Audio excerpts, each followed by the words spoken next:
அன்புக்குரிய இறை மக்களே, அனைவருக்கும் பாஸ்கா காலம் 2ஆம் ஞாயிறு மறைவுரையை வழங்குவதில் மகிழ்ச்சி அடைகிறோம். இந்த மறைவுரையானது பேரருட்தந்தை ஆர்.ஜே. ரவிபாலன் எழுதிய உம் வார்த்தையின் ஒளியில் என்ற புத்தகத்திலிருந்து எடுக்கப்பட்ட ஒன்றதாகும். பெந்தைகோஸ்தே நாளன்று தூய ஆவியின் ஆற்றலை உள்ளத்தில் உணர்ந்த நிலையில் திருத்தூதர்களின் சார்பாக பேதுரு எழுந்து ஆற்றிய முதல் உரையில் இயேசுவின் உயிர்ப்பை பற்றி கூறும்போது, திருச்சட்டம் அறியாதவர்களால் கொல்லப்பட்ட இயேசுவை கடவுள் உயிர்ப்பித்தார் என்று திருத்தூதர் பணி 2ஆம் அதிகாரம் 23-24 முழங்குகிறார். இயேசுவின் உயிர்த்தெழுதல் விண்ணகத்தின் மாபெரும் வெற்றிக்கு நிரந்தர சான்று என சொன்னால் அது மிகையாகாது. ஒரு சிறந்த கொள்கையை பறைசாற்றுவன் உடலை கொன்று புதைத்துவிட்டால் அத்துடன் அக்கொள்கையை முற்றிலும் அழிந்துவிடும் என்றும் அது வேறு எவராலும் நினைவு கூறப்படாது என்றும் இயேசுவை சிலுவை மரணத்திற்கு கையளித்தவர்கள் தப்பு கணக்கு போட்டார்கள். ஆனால் அவர்களின் தப்பு கணக்கினை உலகறிய உணர்த்தவும் இயேசுவின் உயரிய கொள்கையை அழியாமல் பாதுகாத்திடவும் விரும்பிய விண்ணக தந்தை வேறொரு கணக்கை உருவாக்கினார். அதாவது இயேசு இறந்தோரிடமிருந்து உயிர்ப்பிக்கப்பட்டார். இப்புதிய கணக்கின் காரணமாக இன்று திருச்சபை அகில உலகமெங்கும் பரவியதோடு மட்டுமல்லாமல் இயேசுவின் அற்புத கொள்கைகள் இன்னும் தொடர்ந்து மிகுந்த உயிரோட்டத்தோடு பல உள்ளங்களுக்குள் ஊடுருவி கொண்டிருக்கின்றன. இயேசுவின் உயிர்ப்பின் முக்கியத்துவத்தையும் அவசியத்தையும் நன்கறிந்த பவுல் கொரிந்தியருக்கு எழுதியுள்ள தனது முதல் திருமுகத்தில், கிறிஸ்து உயிருடன் எழுப்பப்படவில்லை என்றால் நாங்கள் பறைசாற்றின் நற்செய்தியும் நீங்கள் கொண்டிருக்கிற நம்பிக்கையும் பொருளற்றதாய் இருக்கும் என்று 1 கொரிந்தியர் 15ஆம் அதிகாரம் 14 கூறுகிறார். ஆகவே இயேசுவின் உயிர்ப்பு என்கின்ற மாபெரும் நிகழ்வு இயேசுவின் வாழ்வு மற்றும் போதனையை மட்டும் அங்கீகரிக்கவில்லை, மாறாக அவரால் நியமிக்கப்பட்ட திருத்தூதர்கள் மற்றும் திருச்சபையின் அங்கத்தினர்கள் ஆகியோரின் வாழ்க்கை முறை மற்றும் போதனைகளையும் அது அங்கீகரித்து ஊக்குவிக்கிறது என்றால் நம்மால் அங்கீகரித்து ஊக்குவிக்கின்றது என்று நம்மால் சொல்ல முடியும். செசரியா நகரில் வாழ்ந்த கொர்நேலியு என்னும் நூற்றுவர் தலைவரின் இல்லத்தில் பேதுரு ஆற்றிய உரையில், தூய ஆவியினால் ஆட்கொள்ளப்பட்ட இயேசு கிறிஸ்து எங்கும் நன்மை செய்து கொண்டே சென்றார் என்று திருத்தூதர் பணி 10ஆம் அதிகாரம் 38 நாம் வாசிக்கின்றோம்.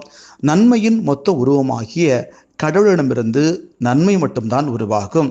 இயேசுவின் பணிவாழ்வில் இதைத்தான் அவர் சாதித்தார். ஆகவே இயேசுவிடமிருந்து எப்பொழுதும் நன்மை மட்டும்தான் ஆறாக பெருக்கெடுத்து ஓடியது.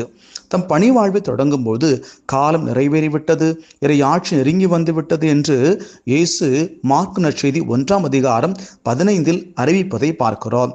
இறையாட்சி என்றால் மக்கள் தங்கள் உள்ளங்களில் நன்மையின் உருவமாகிய கடவுளின் உடனிருப்பை அறிந்து அதை மகிழ்ச்சியோடு அனுபவிக்கும் ஒரு சூழ்நிலை என்று நாம் பொருள் கொள்ளலாம்.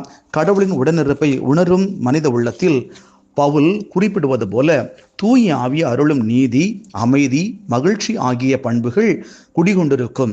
இயேசுவின் கடவுள், இயேசு கடவுள் என்று தோமா இந்நாளில் நற்செய்தியில் பகிரங்கமாக தெரிவிக்கின்றார். இயேசு கடவுள் என்கின்ற காரணத்தினால் நன்மை அவரிடமிருந்து உருவாகிறது என்பது தெளிவு. ஆனால் நன்மையின் மொத்த உருவமாகிய இயேசு எங்கிருக்கிறாரோ அங்கே நிச்சயமாக இறையாட்சியின் முழுமை உணரப்படும். ஆகவே தான் இயேசு மக்கள் மத்தியில் இருந்து கொண்டு அவர்களை பார்த்து, இறையாட்சி உங்கள் நடுவே செயல்படுகிறது என்று லூக்கா நற்செய்தி 17ஆம் அதிகாரம் 21 அவர் கூறுகிறார். நன்மையின் ஊற்றாகிய இயேசுவின் பணிவாழ்வையும் போதனையும் எழுத்தில் விவரிக்கின்ற பொழுது மார்க் அதை இயேசுவின் நற்செய்தி என்று வர்ணிக்கிறார். ஆகவே நன்மையை வழங்கும் இயேசுவே நற்செய்தி என்று அறியப்படுகிறார். மொத்தத்தில் இயேசுவின் உயிர்ப்பு அவரை பின்பற்றுபவர்களின் மறைபரப்பு பணிக்கு ஊன்றுகோலாக இருக்கிறது என்று எளிதில் சொல்லலாம். இயேசுவின் உயிர்ப்பு என்றால் முழுமையான மறைபரப்புதல் என்று எடுத்துக்கொள்ளலாம். எதிரிகள் இயேசுவின் கொள்கைகளையும் சாதனைகளையும் அழிக்க துடிக்க போதிலும் உயிர்ப்பின் மூலம் இறுதி வெற்றி இயேசுவுக்கு தான் என்று நிரூபணமாயிருக்கிறது.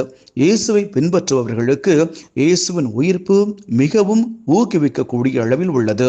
புதிய ஏற்பாட்டில் 4 நற்செய்தி நூல்களிலும் இறுதியில் உயிர்த்த இயேசு தம் திருத்தூதர்களுக்கு மறைபரப்பு கட்டளையை வழங்குவது குறிப்பிடப்பட்டுள்ளது.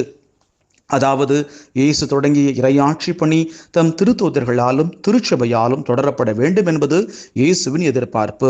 மறைபரப்புதல் பற்றி இயேசு வழங்கிய வெவ்வேறு அறிவுரைகளை தாங்கள் புரிந்து கொண்டதன் அடிப்படையிலும் தாங்கள் பணிபுரிந்த திருக்கூட்டத்தினரின் தேவையின் அடிப்படையிலும் 4 நற்செய்தியாளர்களும் வெவ்வேறு விதங்களில் எழுதியிருக்கின்றனர். எல்லா மக்களினத்தாரையும் சீடராக்குங்கள் என்று மத்தேயு நற்செய்தி 28ஆம் அதிகாரம் 19 இயேசு கட்டளையின் அடிப்படையாக கொண்டு சீடத்துவத்தை மிகவும் வலியுறுத்தி மத்தேயு எழுதியிருக்கிறார். நற்செய்தி பறைசாற்றுதலை மார்க்கு நற்செய்தியாளர் 16ஆம் அதிகாரம் 15 முதல் 18 மார்க்கு தன் நற்செய்தி நூல்களில் வலியுறுத்துகிறார். லூக்கா சாட்சியம் வழங்குவதற்கு அதிக முக்கியத்துவம் கொடுப்பதை அவர் நற்செய்தி நூல்களிலும் இன்னும் திருத்துதர் பணிகள் நூலிலும் தெளிவாக காண்கிறோம். லூக்கா நற்செய்தி 24, 47, 48, திருத்துதர் பணி 1:8. இந்நாளில் நற்செய்தி உங்களுக்கு அமைதி உரித்தாக என்று தம் சீடர்களை வாழ்த்தும் உயிர்த்த இயேசு அவர்களுக்கு மறைபுறப்புதலின் அன்பு கட்டளையை பிறப்பிப்பதை சுட்டிக்காட்டுகிறது. பாவங்களை மன்னிக்கும் அதிகாரத்தை இயேசு தம் திருத்தூதர்களுக்கு வழங்குவதை பார்க்கிறோம். இயேசுவின் நன்மையை நாடி மக்கள் சென்றது போல அவருடைய திருத்தூதர்களிடம் மக்கள் நன்மையை நாடி வந்தனர் என்றும், பேதுருவின் நிழல் உடல் நலமற்றோர் மீது பட்டாலே போதும் என்று மக்கள் எண்ணினர் என்றும் இந்நாளிலே முதல் வாசகத்தில் நாம் வாசிக்கிறோம்.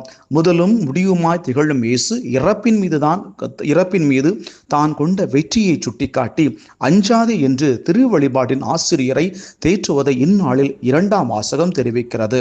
கிறிஸ்தவ வாழ்வும் போதனையும் இயேசுவின் உயிர்ப்பு என்கின்ற மாபெரும் வெற்றியினால் உந்தப்படுவதை இந்நாளில் 3 வாசகங்களும் நமக்கு உணர்த்துகின்றபடியினால் நாம் மறைபரப்பு பொறுப்பும் உரிமையையும் நாம் ஒருவருக்கு ஒருவர் இருப்பதை மகிழ்வோடும் பெருமையோடும் ஏற்றுக்கொள்ள வேண்டும். நற்செய்தியாக திகழும் இயேசுவின் இறையாட்சி தத்துவங்களை ஒவ்வொருவரும் அவரவர் சூழ்நிலை அறிந்து உணர்ந்து கொண்டு இயேசுவை போல எப்பொழுதும் நன்மையை செய்ய முயன்றால் இவ்வுலகில் இறையாட்சியின் பலனை மக்கள் தங்கள் உள்ளங்களில் தொடர்ந்து அனுபவித்தோடு எடுத்துக்காட்டான உத்தம வாழ்வில் அவர்கள் ஈடுபட வாய்ப்பு உள்ளது. சுருக்கமாக சொன்னால் இயேசுவின் உயிர்ப்பு ஒரு மாபெரும் மறைபரப்பு செயல்.